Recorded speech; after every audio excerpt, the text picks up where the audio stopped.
My name is Christine Bang. I'm a physician, Chief of Radiation Oncology at the VA Maryland Healthcare System in Baltimore, Maryland. My name is Margaret Hill Grigson. My name is Rosalind Jones. I served in the U.S. Army. I served in the Navy. I was active duty for 9 years with the Army. I just wanted to get away and try something different. I was 19 when I joined. The job I had had prior to that, I'd been laid off from it. I wanted to stretch my legs and see the world. My senior year in college, while I was applying to medical school, 9/11 happened. And so while I was applying, obviously this incredibly traumatic and big event happened in our nation and affected my decision to join the Army. I wasn't sure that I was going to make the military a career, but after I re-enlisted once and I re-enlisted twice, pretty soon I had too many years to get out, so I stayed. And I was on active duty for 25 years. I do feel like there's a sense of mission when you work at the VA. We all are at the VA because we care about veterans and we want to serve those who have served our country. Using VA services was always at the forefront of my mind when I separated from the military. I had no awareness that there was any health care or mental health care or anything available for me as a woman vet. Absolutely none. And when I found out, it was a huge shock. A very pleasant one, I might add, but it was a complete shock to me that anybody gave a hoot as to what had happened to me. Going through a tough time upon separation from the military medically was just amazing with the doctors and the care. I can't emphasize enough how much I really appreciate them.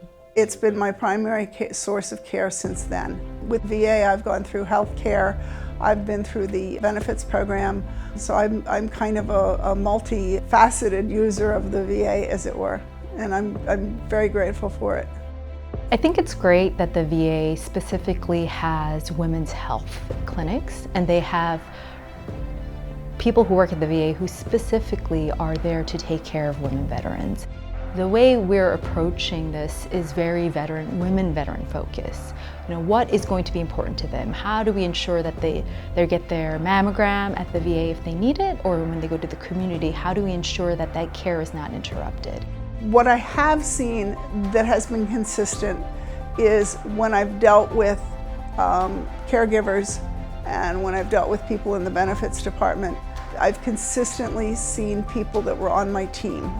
VA has made a conscious effort to ensure that women veterans feel included because the vast majority of veterans for a long period of time have only been men. And thus, some women veterans don't want to come. It's worth doing for several reasons. If you're willing to say, I need mental health care here, or I'm having trouble with my asthma, or I'm having trouble with arthritis, or I haven't had a mammogram in so long. Trust me, you will absolutely get taken care of. I received great service from them. I was a military person receiving this service. We understand what it's like to have served, and we really care for each other.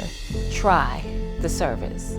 If you don't try, then you wouldn't find those services and benefits that you've earned anyway through military service. They're your benefits, they're yours. So you need to go get them.